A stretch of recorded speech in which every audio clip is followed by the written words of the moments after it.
In my opinion, he deserved to win the Golden Ball. It was unfair, in my opinion. I say here in front of everybody.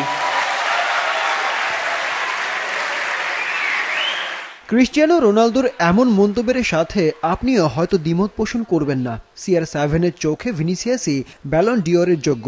They give to Rodrigo. He deserves to, but I think they should give to Vinicius because he win the Champions League. They score in a final goal. The other issues for me is not important. When you deserve, you should give who deserves. Dubai sports কাউন্সিলের আয়োজনে Dubai globe সকার অ্যাওয়ার্ডসে তরুণ ফুটবলারদের নিয়ে রসিকতা আর আবেগে মেতে উঠলেন Cristiano Ronaldo. পেয়েছেন মধ্যপ্রাচ্যের সেরা ফুটবলার হওয়ার অ্যাওয়ার্ড, সেই সাথে সর্বকালের সর্বোচ্চ গোলদাতার পুরস্কারও পান এই পর্তুগিজ তারকা। রসিকতা করেই বললেন তিনি ভিনি বেলিংহামদের চেয়ে এখনো বেশ ফিট। বসুন্ধরা টিস্যুতে ছাড়ের ছড়াছড়ি। বসুন্ধরা টিস্যু নিয়ে এলো নিশ্চিত ছাড়।